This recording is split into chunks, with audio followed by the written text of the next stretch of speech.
নমস্কার বন্ধুরা, চেতনায় চিরন্তন অভিযান ইউটিউব চ্যানেলে আপনাদেরকে স্বাগত জানাই।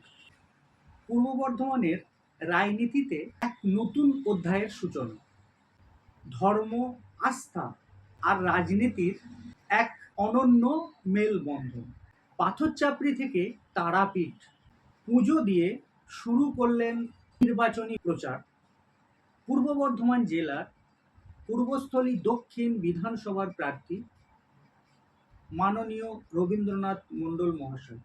তো চলুন আজকের এই ভিডিওতে বিস্তারিত দেখে নেওয়া যাক। পূর্ব বর্ধমান জেলার পূর্বস্থলী দক্ষিণ জাতীয় কংগ্রেসের প্রার্থী রবীন্দ্রনাথ মণ্ডল, উনি প্রথমে পাথরচাপড়ি দাতা বাবার মাজারে চাদর চড়ান। তিনি নিজে এবং এলাকার মানুষের জন্য দাতা বাবার দরবারে প্রার্থনা করেন এবং দোয়া চান।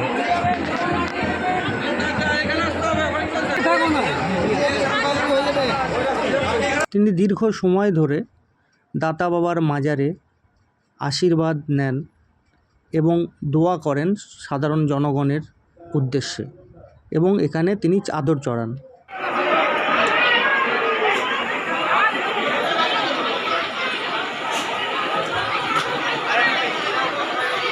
আমি দাতা বাবার কাছে এই প্রার্থনাই করতে এসেছি, শান্তিতে ভোটটা হোক এবং সকলকে ভালো রাখুক এবং আমাকে প্রার্থী হিসাবে আশীর্বাদ করুন, দোয়া করুন জাতীয় কংগ্রেসের প্রার্থী হিসাবে। এবং পূর্বস্থলী দক্ষিণ বিধানসভা কেন্দ্রে চাষিদের দুর্দশা, গরিব মানুষের দুর্দশা আমি মোচন করতে পারি বা এ নিয়ে আমি আন্দোলন করতে পারি। তো এখানে আমরা আমাদের প্রার্থীকে নিয়ে এসেছি আপামর সাধারণ জনগণের, যাতে আমরা সাথে থাকতে পারি এবং তাদের আশীর্বাদে, সাথে এই দাতা সাহেবের আশীর্বাদে যদি আমরা ঠিক জায়গায় পৌঁছাতে পারি, তো তার জন্য আমরা এখানে আশীর্বাদ নিতে এসেছি দাতা বাবা। পাথরচাপড়িতে চাদর পরাবার পর উনি রওনা দেন তারাপীঠের উদ্দেশ্যে এবং তারাপীঠে মায়ের মন্দির দর্শন, সেখানে পুজো দিয়ে তারপরে মায়ের কাছে তিনি কি চাইছেন সেটাও আপনাদেরকে দেখাবো। সঙ্গে থাকুন। জাতীয় কংগ্রেসের প্রার্থী হিসাবে ওনার মূল্যবান বক্তব্যগুলো আমরা আপনাদেরকে শোনাবার চেষ্টা করব। তো চলুন আমরা দেখে নিই।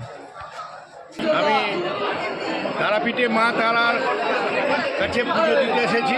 আপনার সংকল্পটা কি আছে মা তারার কাছে যে এলেন? মা তারার কাছে এসেছি এই সংকল্প করতে, আগামী 2026-এর নির্বাচনে 268 নম্বর বিধানসভার পূর্বস্থলী দক্ষিণের আমি প্রার্থী রবীন্দ্রনাথ মণ্ডল। আমি চাই মায়ের কাছে এই মানত করব, ভোটটা ঠিকঠাক হোক এবং আমাকে যেন জনপ্রতিনিধি হিসেবে মা নির্বাচিত করে এবং পূর্বস্থলী দক্ষিণের যে সমস্ত চাষি, গরিব, নিপীড়িত সমস্ত মানুষের কল্যাণ করে এবং আমি যেন ওই সেবায় নিয়োজিত হতে পারি, সেই জন্য আজ তারাপীঠে এসেছি মায়ের কাছে পুজো দিতে। আমরা তারাপীঠে এসেছি, আমার সাথে আছেন পূর্বস্থলী দক্ষিণ বিধানসভার মাননীয় প্রার্থী রবীন্দ্রনাথ মণ্ডল মহাশয়। উনি জাতীয় কংগ্রেস থেকে এবারে লড়ছেন পূর্বস্থলী দক্ষিণ বিধানসভা। উনি যে উদ্দেশ্য নিয়ে এখানে এসছেন মা তারার কাছে, তার যেন সমস্ত কিছু বিষয়টা মা গ্রাহ্য করে এবং মা আশীর্বাদ করে।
সর্বমঙ্গল মঙ্গলে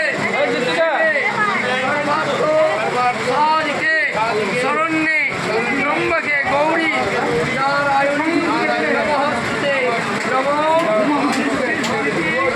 বিনাশানাং শক্তিভূতে সনাতনী গুণাশ্রয়ে গুণময়ী নারায়ণী নমস্তে নমো মাধব পূজনাং নৈব জনামি ন জপং সবঞ্চ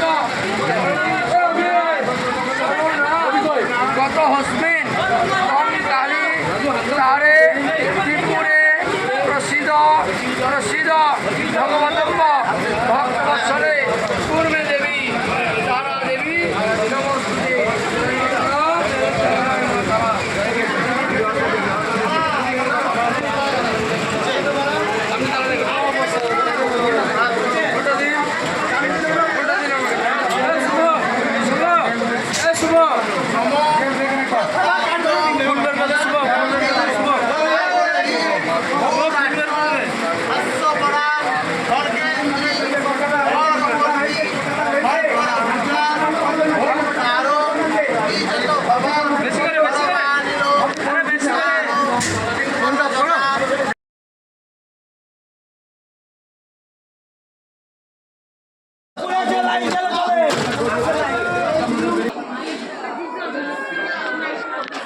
আচ্ছা, আপনি কি উদ্দেশ্য নিয়ে পুজো দিলেন আজকে?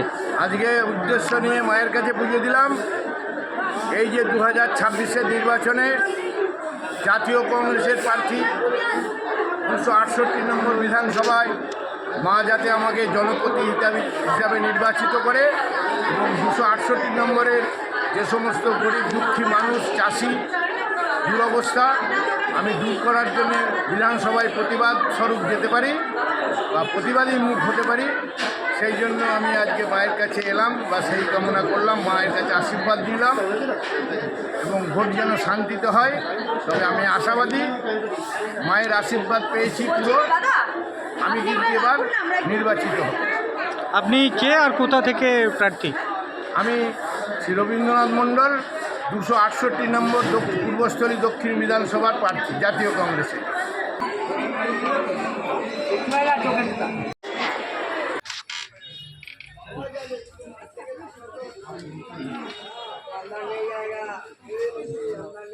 গরম মোবাইল না